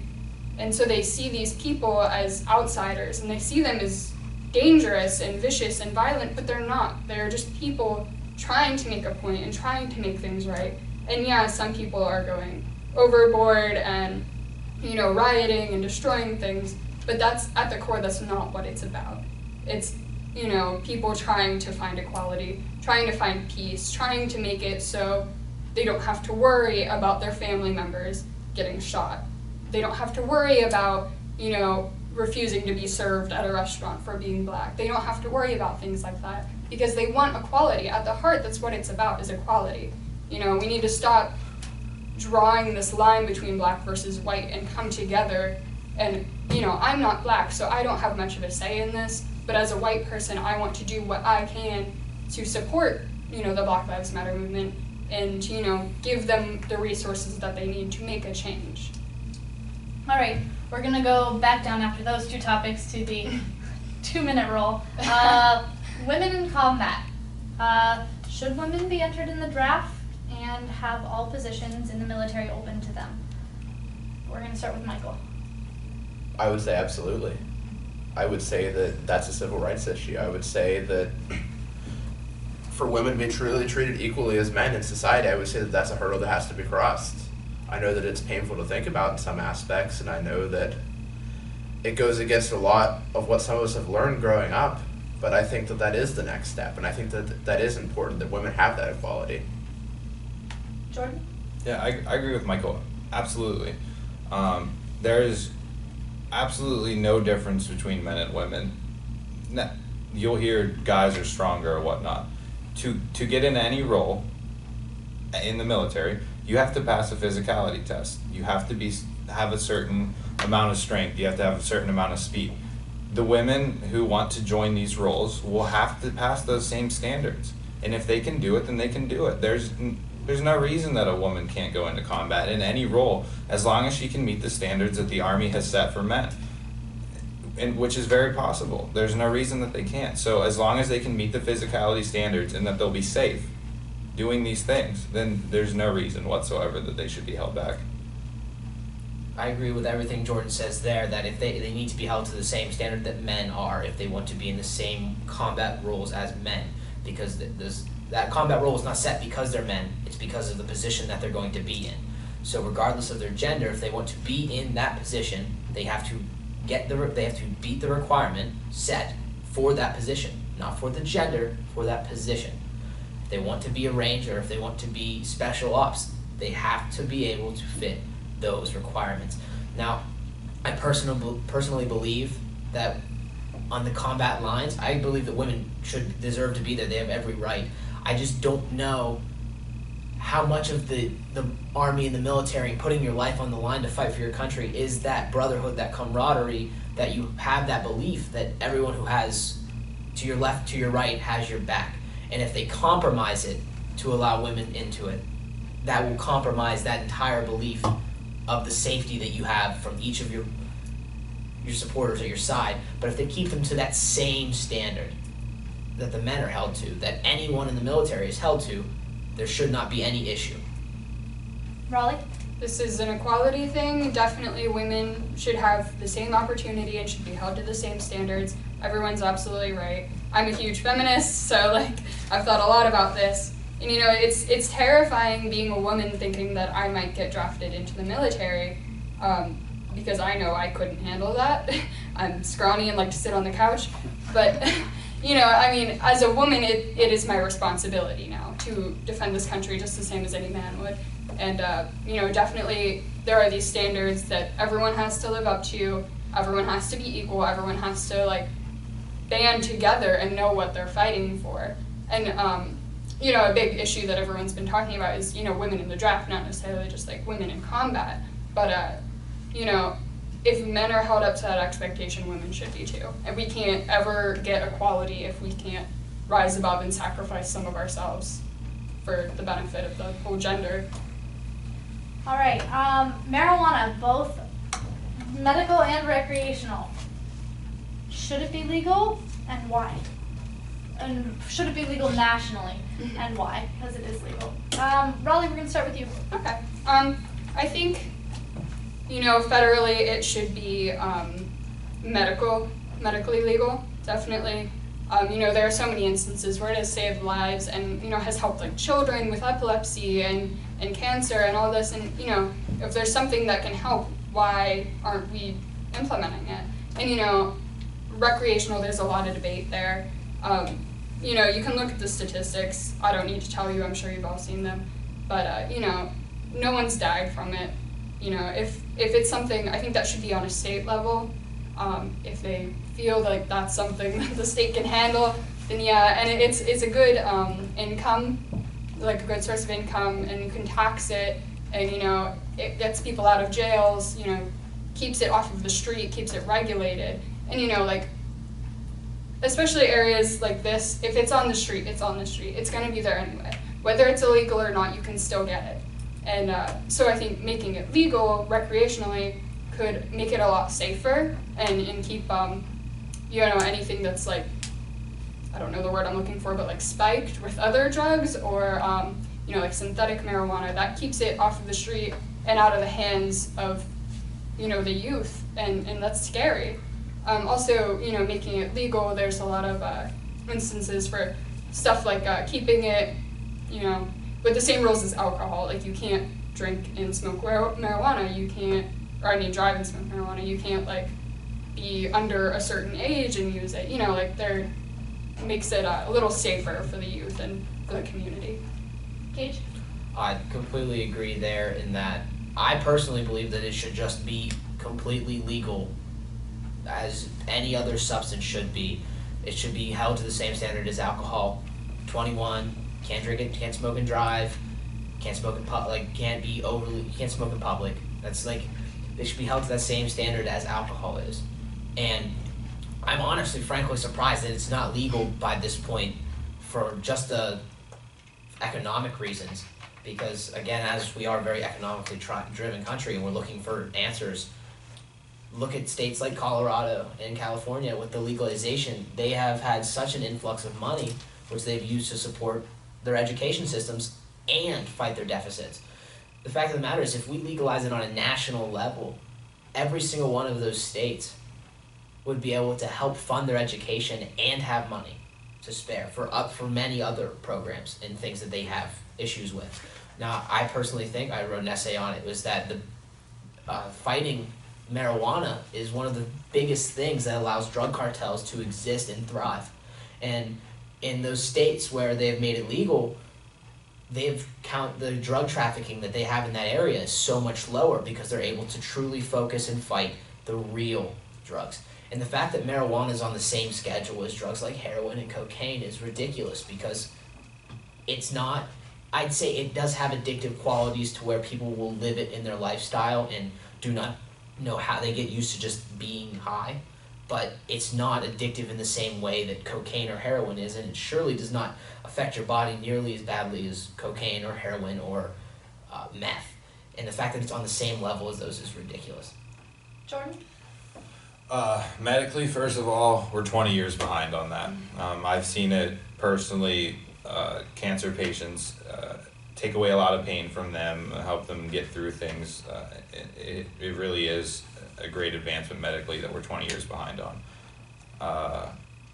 Recreationally, I also think, like Gage said, I'm surprised it hasn't happened. Colorado in the first year made $8 billion in taxes.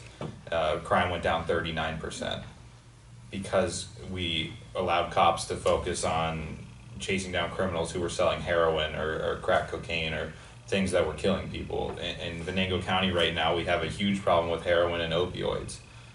Our police forces could be focused more on that than on marijuana. You tax it like alcohol, and you make laws around it like alcohol. You can't drive, you're 21 years old.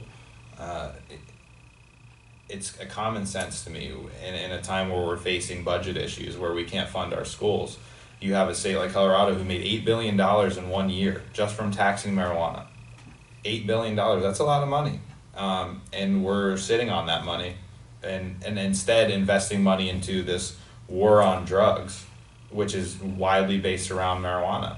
I think that as long as we regulate it, as long as we take time to do it the correct way, there's no huge setbacks for me as far as legalizing it recreationally, even nationwide. I just believe it will increase a lot of our funding and things like that. Michael? Yeah, absolutely. Marijuana should be legal, whether recreationally or whether for medical purposes. 20 years behind, just as Jordan said. We're throwing kids our age in jail. We're breaking up families for something as simple as 3 grams of marijuana. It's outrageous. I don't understand any argument you could possibly make against legalizing this. This is the 21st century. The reason marijuana was outlawed in the first place was because of things like the tobacco companies. Do we really want to be on the same side as big tobacco? I don't see any possible reason for not legalizing marijuana in the year 2016. Okay, one that's a little bit further away in the future for us. Social Security. Is what we have sustainable? I'm going to go ahead and give Jordan the start on this one. I think Social Security at its roots is one of the greatest programs that we have ever developed. It is absolutely essential to people who have paid into Social Security all their lives. We owe it to them to pay them back. Currently, we're having issues with the system because people are outliving what they paid into or things like that. I think it needs revamped. I think we need to look into it on both sides. I think there needs to be a sit down and figure out what we can do to sustain it. I believe it is sustainable. I think it's a great program. People work their whole lives to invest in our economy. They pay into Social Security, and then when they're ready to retire, we pay them back for what they did for us. They helped develop our economy. They contributed to the community. I think it's an amazing program. It was an amazing program when we installed it. It's still an amazing program.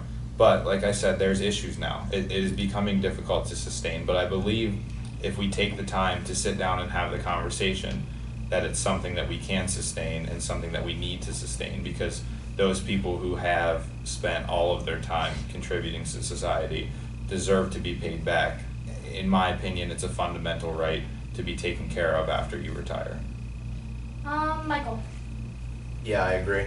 I don't know very much about Social Security, and I'll freely admit that it's not my best issue to speak on. But what I have noticed in government is that in negotiations over the sequestration, over the budget impasse, there's always been this aura within a lot of people in the Democratic Party and some on the Republican side that entitlements are untouchable. And I think that in order to fix the problem, in order to create a issue that can be resolved and to reform Social Security, I don't think there can be anything that can be untouchable. I think the same goes with the federal budget. I think that in order to get the deficits under control, I think everything has to be on the table. And I think we need to get together. I think we need to talk through and we need to have a conversation about this. The Republicans do the same thing with the military. Cuts can never be on the table for the military. But that needs to be openly discussed as well. In order to find a solution, in order to find a way forward, we need to have balanced and valuable discussions from both sides of the aisle on all parts of the federal budget. Raleigh? I don't know a lot about the subject, but I will say that I agree with Jordan. I feel like it has a lot of potential to continue to work. It just needs reworked and changed to be, applicable to us and, future generations. Dave? I agree with, again, what everyone has said there, that it was, in its heart, its root, it was a great program, but it's just become so twisted and used against it this day and age that it's failing, and I don't know if it's sustainable. I'm not an economic expert. I'd love to see the program somehow, some way, they find some reform to bring it back, because it is a great program, but at right now it's floundering, and the fact that we barred against it and we taken it from it, we cannot do that, especially in the future. If we want to reform it, we have to find some way to make it work. All right, this one's going to be a short one. We're only going to give you like a minute for this one. There is such a divide in our two-party system. Should politics be as black and white as it has become? Gage? No. I think that's usually a pretty easy answer. I mean, I've just noticed that between having conversations with Jordan, and we are on very sides on different sides of the spectrum there. But the biggest thing that I've seen when we talk, we can find a compromise in our ideals that allows us to both have part of what we want. The black and white system leaves nobody with what they want and everyone with something they don't want. Versus with compromise, you may not have all you want, but everyone has something that they like. Versus this bipartisanship is either something that everyone hates or everyone loves. And I can assure you it's a lot more of everyone hating things than a lot of everyone loving things. Jordan? Yeah, I mean, I agree with Gage. The issue here is that you have your politicians who are literally afraid to go against their party, because if they go against their party, it's political suicide, because their other members of their party, whoever's running against them, will use it against them. You have this complete divide of people who probably at the end of the day could sit down at a table and have a legitimate conversation about something that they all agree with, but because their party doesn't agree with that, they can't do it. And they can't figure out a way to talk to each other and come up with compromises because they're too afraid of breaking this norm of following party lines. And it's terrifying, because there have been issues with, and I believe even something like this, the Supreme Court decision. Is there some things wrong with Merrick Garland? Maybe. But is there as much wrong as they want to say is wrong with him? Probably not. I really believe that it has just come to the point where they're so straight line that it's just out of hand. Michael? Terminally, there's no reason any politician should be in the Senate or in the House of Representatives for 30 years. That's what creates the issue. The fact that we have career politicians on both sides of the aisle that go to the Senate or to the House and get supported by their party for re-nomination, re-elected 4, 5, 6, 7, 8, 9 times. That's the heart of the issue. That's what creates this ideological separation, this ideological fracture. More than that, our entire system is the basis for this division in the first place. You have a plurality electoral system, which the United States has, and that's been scientifically proven to create two parties. That's what happens. And the only way I see to reform that is to reform the system, which has its own issues. Now, there are things we can do to get more voices in the discussion. For example, the presidential debates, there's no reason why a third party should have to pull up 15% to be included. That's ludicrous. That's how the two parties maintain their power. Same thing for debates at the congressional level. I mean, there are solutions to this. There are ways to move forward. We just have to look at them. We have to discuss them seriously, not as Republicans or Democrats, but as Americans. Raleigh? I think it's such a silly question, because right here you have two very strong Democrats and two very strong Republicans sitting here discussing, and we've all agreed with each other. It can't just be black and white on a personal level. There's always lots of gray area. There's all things that we can agree and disagree on, but everyone's right. It's creating the gap at, a higher level, higher than just everyday voters, but like politicians are creating the gap. All right, so these last three are tough ones. They're tough ones, and I'm going to ask you to limit it to your 2 minutes. All right. Immigration and refugees. How should this be addressed? And I have to say it, should we build a wall? Raleigh, go ahead and start. Oh, goodness. Okay, I wrote a paper about this in school. I definitely think, America is a melting pot. We are all about equality and loving each other and making this country great. And, keeping people out and, like, building a wall and not allowing refugees who need our help is exactly against what America stands for. We have to accept the fact that this is a country of immigration, and it always will be. And, we have to do the right thing. Michael? So 2 different issues, immigration and refugees. I'll start with refugees. Number one, I think that refugees should be allowed into the United States, but I think that should be with a condition that they stay for only a certain period of time.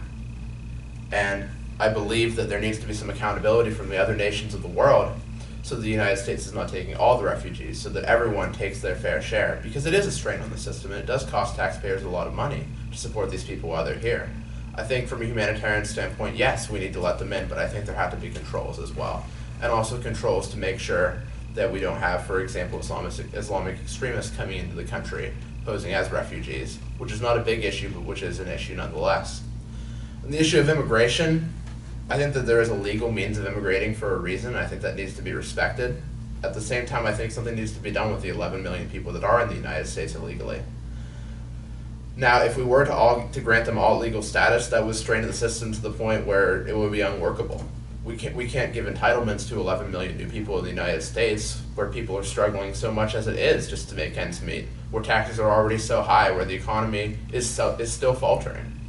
At the same time, we have to be compassionate towards these people, and we do have to give them a pathway to work towards citizenship, a pathway to work towards something greater, a way to integrate them to a greater degree into the workforce, and a way to eventually maybe to achieve that legal status. Now, there needs to be a lot of debate, there needs to be a lot of analysis on the best way to do that, and it also needs to be much more difficult than immigrating legally. Because there do have to be standards, and there does have to be respect for those who go within the system. And there has to be care taken to be respectful toward those who have applied for legal entry and have been denied, because that is a very real problem. Because it's much easier to immigrate illegally than to do so legally. So the immigration system in general has to be reformed. And yes, the border control does need to be tightened in order to reduce this problem from happening in the future. So my solution would be a much more compassionate legal immigration system, a pathway to deal with those who are in the country illegally to make them work for the betterment of the United States and not just for the betterment of themselves, and a way to prevent further illegal immigration in the future. Whether that is a wall, whether that is a tighter border security, I don't know. Jordan? Yeah, I mean, I can agree with most of what Michael said. As far as refugees go, they're in trouble and they need somewhere to go. So there's absolutely no reason we shouldn't stand here with open arms for them. I agree with him that there should be a restriction on how long they could stay, or if they do come and they have to work towards a path to citizenship to stay to an extent, or they can return whenever it's safe for them to return. And other countries need to step up, and everyone needs to work together to help the refugee crisis. As far as immigration goes, unless any of you in this room can tell me that you're 100% Native American, we are all come from immigrants. We are a nation built on immigration, absolutely, 100%. Do I think that it needs to be done legally? Absolutely. Are there a lot of, as Michael said, 11 million illegal immigrants in this country, but we need to help them build a path towards citizenship. We don't want to separate people. In this time where we're struggling, unity is far more important than splitting everyone apart. I don't want to send anyone out of the country. I want to find a way to bring us all together. So if we need to reform immigration, we need to make it stronger, make it a better process for people to get in, or a better process to find those who are here illegally and help them work towards a path to citizenship.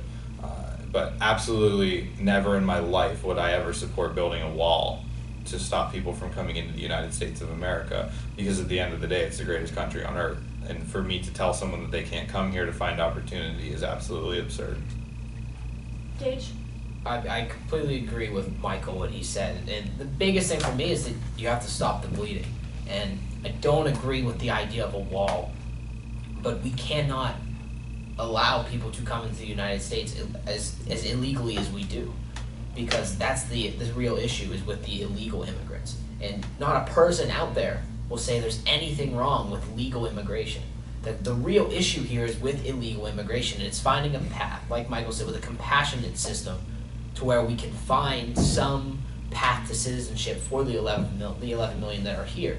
Because, like you said, we can't just slap it, give them full citizenship now, because like he says, the system is not ready for 11 million people who have not been paying in to start receiving out.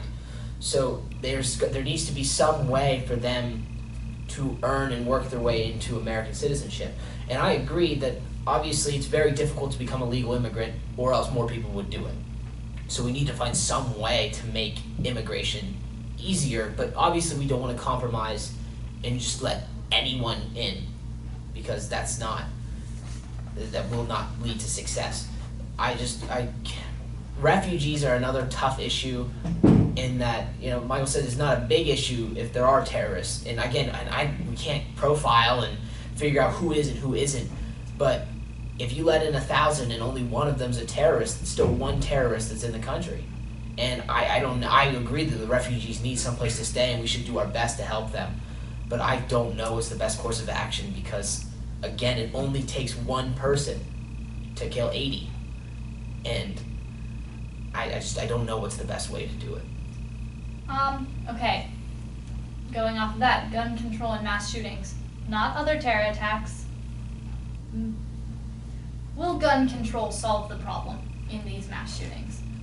Jordan, let's start with you. I don't know that anyone could ever say that gun control will solve a problem such as a mass shooting where someone's going to walk into a school or a nightclub and just fire upon people. So I can't definitively say that yes, gun control would stop any of these things from happening. These are crazy people. I mean, no sane person is going to walk in. My issue is that I see that people like guns. They want to go shoot them at a shooting range or whatnot. And for 8 years through Obama's presidency, the NRA and gun lobbyists have been telling you that they're going to come take your guns away. And for 8 years, gun companies and ammunition companies have enjoyed absolutely record-breaking profits, because no one is going to come take your guns away. What we want to do, what I want to do, what I want to see happen is a common sense gun reform across all 50 states. Because Pennsylvania has legitimate gun reform, but you can walk into a Florida gun shop. I'm 20 years old. I could walk into a Florida gun shop and walk out with an AR-15 20 minutes later. That is an assault rifle. It's a single shot assault rifle, but it can be modified to be into an assault rifle. And I'm not saying that people can't have those. I get that there's gun enthusiasts. What I'm saying is that there needs to be a common sense gun reform, so people on terror watch lists, or people who have been certified as criminally insane or have mental issues, certain mental issues, there just has to be a reform to make sure that those people can't access guns. So will it stop mass shootings? I can't guarantee that, but there still needs to be a common sense reform across the United States. Gage? I personally believe that as a Republican, the biggest part with the gun control is that the party will shut you out if you support any part of the gun control. Which is, I agree with Jordan that people on terrorist watch lists and criminals and people who have mental instabilities should not have guns. I don't think there's a person out there who thinks that they should. But the fear of gun reform in general, we just refuse to do anything about it. And I'm a firm supporter of guns. I love guns, and I can't wait till the day that I can afford to have as many guns as I want, because I enjoy shooting guns. But the biggest thing that I see beyond the initial gun control laws is that every time something happens, people preach, well, if we controlled guns, this wouldn't happen. most shootings do not happen with legal guns. They are guns found through illegal ways. Most criminals don't use legal guns. They use guns that have the serial number scratched off, that they got through illegal means. So, in my eyes, taking guns away, which again, gun control shouldn't be taking guns away, but it should be making it harder for people who shouldn't have guns to get guns. Which is where I think the divide comes in, is that some people on the far left want to take all the guns away, and some people on the far right think that everyone wants to take their guns away. When in the reality is that some people just want to make it harder for some people to get guns, which I don't see anything wrong with. I see a lot wrong with taking the guns away, but I don't see anything wrong with making it more difficult for those people who should not have guns to get guns. If you truly have it in your mind you're crazy enough to shoot up a school, you're going to get that gun no matter how you do it. You don't care if you can walk into a gun store and buy it or if you can get it illegally. If that's what you have your mind set on, you're going to do it. And no amount of gun control will ever stop you from doing that if that is, you're crazy. Raleigh? Both Jordan and Gage are right.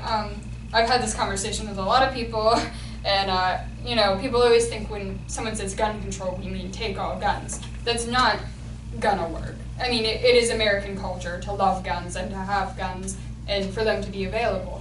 But a lot of the issue is making it harder for people who shouldn't have guns to get guns and getting rid of guns that can kill a room full of people in less than a minute. We need to calm down a little bit, I guess, is the solution. Is just, get rid of these assault rifles, the semi-automatics, and these clips full of bullets. Get rid of stuff like that, because that's what's dangerous.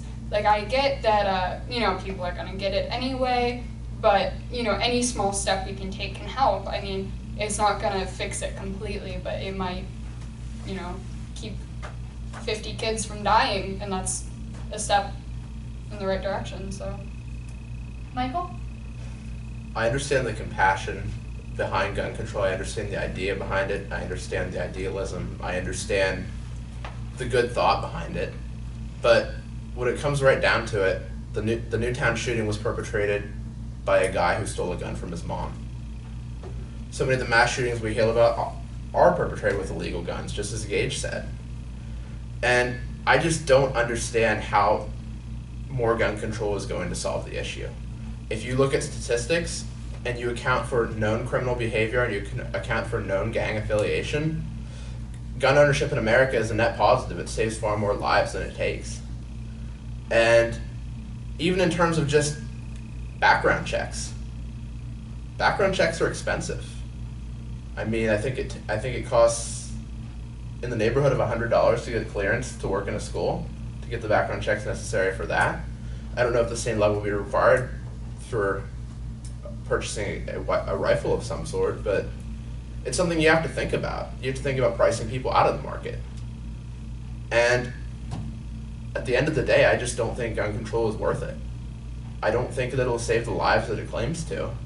And I think that, as Gage said, if a criminal wants to get a hold of a gun and wants to perpetrate a mass shooting, they're going to do everything they can to do it, whether through legal or illegal means. All right. Last question before we get to just a wrap up. ISIS, terrorism across the world, how do we address it? Raleigh, I'm going to start with you. I don't really know the answer. I just have it in my mind that people need to be more open. There's a lot of racial profiling and saying, all Islamic people are terrorists, and that's ridiculous. All I can really say is that kind of thing needs to stop. I don't know what the solution is, but I just know that there are American citizens who are Muslim who are being harassed, killed, whatever, because of their religion, and that doesn't mean they're a terrorist. They're American citizens, and so that kind of thing needs to not happen. Michael? I think we need to attack Islamic extremism from a position of strength. I think the United States needs to assert itself more in the world. By that I don't mean send troops into every country holding some sort of terrorist, or sending troops in to attack every organization that might have the potential to perpetrate terrorism in the future. By that I mean the United States needs to stand up for its interests abroad. The United States needs to take a leading role in the world, and that our leaders need to foresee the rise of organizations like ISIS. President Obama famously called ISIS the JV squad 2 years ago. And we need to take a more active role both in the Middle East and North Africa, in Europe, in leading, in preventing these things from happening in the first place. We need to have our intelligence in there. We need to have our advisors in there. We need to be doing everything we possibly can to forestall the rise of such organizations before they happen. In the case where you do have something like the Islamic State rise into power in Iraq and in Syria, it needs to be dealt with. We can't keep just wringing our hands and allowing these horrible attacks to keep happening. There have been 7, 8 mass shootings or bombings in Europe in the past month. How long is it going to be before that comes to the United States of America? We need to act before it's too late. We need to act before they are here. We need to protect ourselves, and we need to protect our European allies. And if that means that we have to have some sort of campaign in the Middle East, so be it. We have to protect ourselves. Jordan? Yeah, I agree with Michael to an extent. It's something that obviously needs to be dealt with. It's a huge issue. And we've talked here several times today about unity and finding a way for the two parties to come together. And I feel like if there's any topic in our country right now that they should be able to come together on, it's this. And I hope that they can. I hope that they can sit down and realize that this is something that they can both focus on and fix, because it is.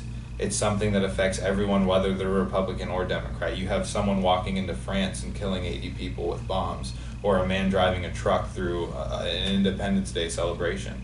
This is outright terrorism. We jumped into a war because we were afraid of terrorism last time, and we got there and really didn't find what we thought we would. But I don't even want to talk about that, because right now we know that it's happening. We're seeing it happen. You see this terrorism. So do I say that we jump into war right now and go to war with ISIS? No, not yet. But what they do need to do is President Obama needs to sit down with Paul Ryan, and the Republicans and the Democrats need to sit down with each other and say, this is a problem. We are seeing it happen. Our allies are being killed. Our allies are being attacked. It's visual. It's right out in the open. They're saying, come and get us. So I think our strongest suit of action is unity here. We're the United States of America, and we've always supposed to be number one. And like Michael says, it's time for us to step up and be number one. It's time for us to understand what situation we're in and have the discussion of, are we together? Is this the United States of America where we can work together and keep ourselves and our allies safe? Can we continue to be number one? Because this is a huge issue. These are terrorists, and they're killing people right out in the open. There's no ifs, ands, or ors, or buts about it. It's there. So we have to act on it. Gage? I'd like to agree a lot with Michael, and the biggest thing is the preemptive action. That step, sadly, we've missed. Because I think a lot of the things, it's impossible to believe that a country like America, with the intelligence and the surveillance that we have and employ every day, that we did not see something like this happening, starting somewhere. We may never, I'm sure they would have ever thought it was going to become as big as it was, or else they would have stopped it dead in its tracks. But the fact of the matter is like he said, 2 years ago they called it the JV squad. The fact of the matter is we knew it was happening. They don't act without us knowing that they're coming, that something's happening, something's brewing. And the fact that we just allowed them then to get away with it is what has allowed it to become now. And even in the more recent stage, not 2 years ago, but when they were starting to build strength recently to where they're invading cities and towns and taking over land in the Middle East, this was public knowledge to everyone, not just America. Everyone knew this was happening, and nobody did a thing. Everyone just said, we're just going to let it ride, and they're just going to see how it goes. And the next thing you know, you have a terrorist organization that's killing hundreds of people in a month. And it's appalling that everyone in the world let this happen. All right, so I'm gonna give you all the chance to close. This could be, it's your 2 minutes. You can use it to throw your support behind a presidential candidate. You can use it to say, oh no, anything but a presidential candidate. Or you can use it to just address a thought that we didn't cover today. So I'm gonna start with Gage. I think the biggest thing that if anyone watching this or going to read about it are going to see is that we have been all of our strongest. The four of us, this small little test group, have been our strongest when we were all agreeing and compromising on certain things, on issues. And again, there are going to be key issues that we'll never compromise on, but you see that we have a lot of overlaps in our beliefs and some very core issues that we have a lot of things that we agree on. And the biggest thing I think that anyone could look at is that they need to take a step back from the idea that you're one side or the other, and that we're all that it's so cut and dry and black and white. And they really need to take a look at how they can compromise and join together to support their communities better. And I think in a local standpoint, in a state standpoint, in a government standpoint, that's the biggest thing. In a global standpoint, the biggest thing that anyone could ever think is that they need to take a step back and really just find a way to compromise with everyone else. Thank you. Raleigh? I definitely agree with Gage. We all came here probably expecting some arguments and some, bickering, but, we all were able to agree on a lot of things and come together and, really show that, as a nation, we really need to stand together. Even though we have different political views, we need to agree on the things that matter. And especially with us all being 19, 20 years old, we are the next generation. I think it's very important for, kids our age to get out there and learn as much as you can about all of the political candidates, whether you like them or not, hear what they have to say, and go out and vote and get yourself educated, because that's so important. Michael? We've sat here and we've talked for an hour and a half, 2 hours now about how the system has failed. We've talked about how about how government's failed us in terms of education. We've talked about how the U.S. government has failed us with ISIS.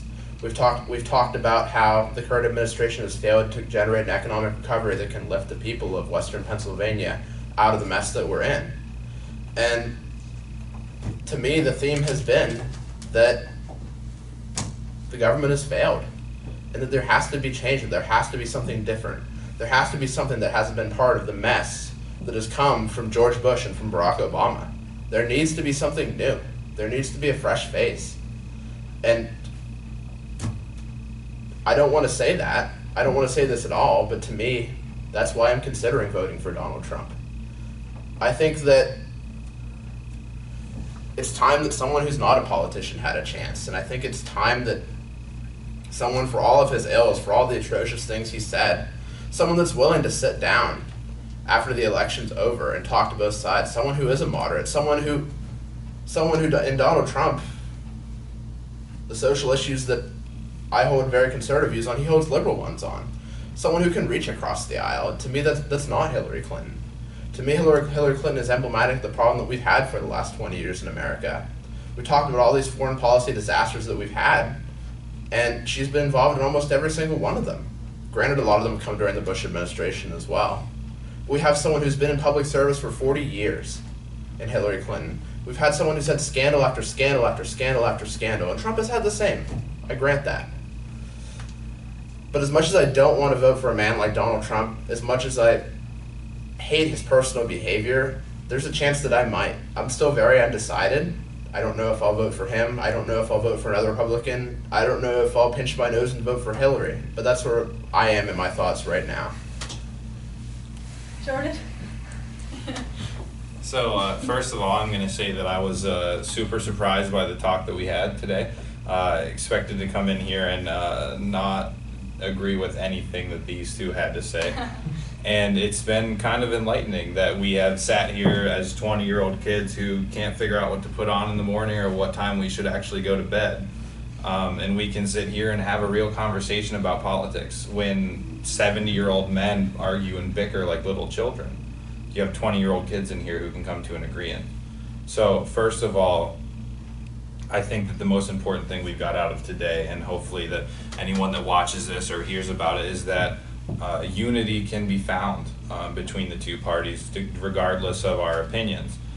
For me personally, I'm excited to see when the next president, whoever it may be, is elected, whenever she takes the oath of office. I'm excited to see our country move forward. I'm excited to see that we can hopefully work together like we have today, discuss things that are important and come up with a real solution to things. I don't think personally that I could ever get behind someone who, in my opinion, is a demagogue and who has preached separation, who wants to divide the country and throw people out, and who wants to slander his opposing party constantly.